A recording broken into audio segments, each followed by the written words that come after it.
good. I'm trying.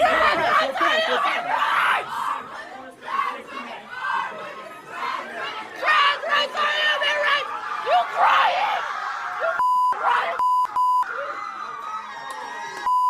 Trans women are women! Trans women are women! Women are women! Trans women are women! Trans women are women! Trans women are women!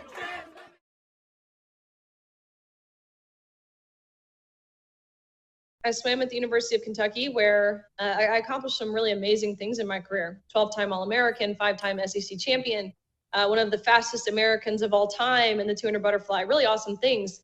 But my senior year, we were forced to compete against a man, a less than average, less than mediocre man, 6'4", went from ranking in the 500s nationally against the men to then dominating the entire country of women, winning a national title in the 500 freestyle. Ultimately, he and I raced in the 200 freestyle at our national championships, which resulted in a tie, meaning we went the exact same time down to the 100th of a second. But despite tying, the NCAA decided that they would give Thomas the trophy because they said it was necessary when photos were being taken. They said, Riley, sorry, you don't get a trophy. You have to go home empty-handed. The trophy belongs in Leah's hands. And that was the moment when I could no longer stay quiet. I could no longer sit idly by with a smile on my face, just as we were being instructed to. And I decided that I would say something.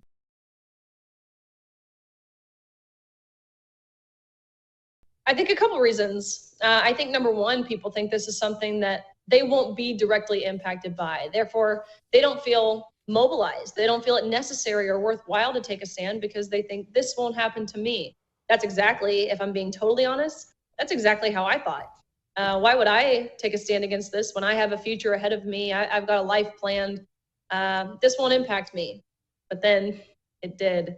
And I saw the harm. I saw the severity. I saw the trajectory of where we're going if we don't say something. And what a tragic thing. What a tragic thing that it takes people being directly impacted before realizing they need to take a stand. And secondly, I think a lot of people are quiet because of fear. They're terrified. They're terrified of the labels, the names that will be hurled their way, the threats and the risks that they face. Again, speaking for myself, we were told that we would be murderers. We would have blood on our hands if we advocated for privacy in areas of undressing and fair competition. I mean, the bare minimum, we were called murderers. They said, don't you want to be kind? Don't you want to be inclusive? And believe it or not, it's effective. It works. You and I both know it is such a fringe minority who actually believes that men and women are the same. Not only the same, we're interchangeable. It's synonymous. You can be whatever you want one day and something totally different the next day. A very small percentage of people actually believe that. But unfortunately, that small percentage of people is who's leading our nation. It's who's leading corporate America. It's who's leading academia. And I think we have to ask ourselves, how in the world did we allow these radical, progressive extremists, I would go as far as calling them communists, how did we allow them in positions of power? And those who are in those positions who don't speak up about this, what they are is weak-kneed, spineless, morally bankrupt cowards.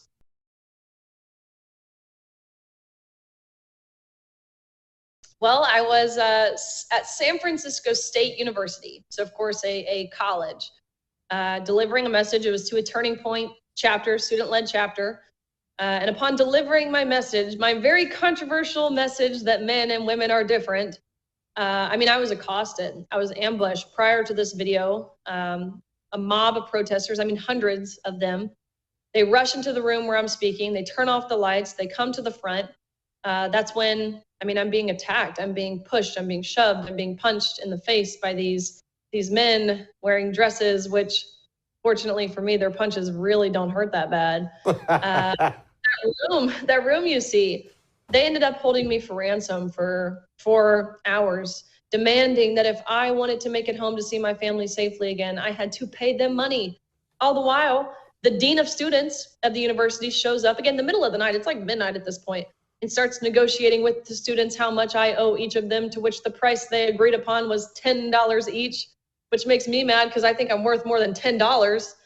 But again, I think this speaks to why people are terrified. Who in their right mind would voluntarily put themselves in that position where you have these women with beards and these men wearing dresses? It's incredibly disorienting, attacking you from all angles.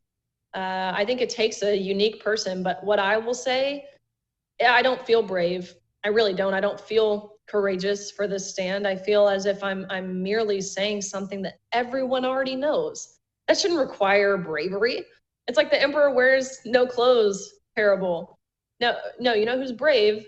It's our first responders. It's our veterans. It is our active duty military. That's who's brave, not me. And final point, I'll just say the support that I receive is tenfold anything negative. It really is. And that's, perspective. That's what it's about.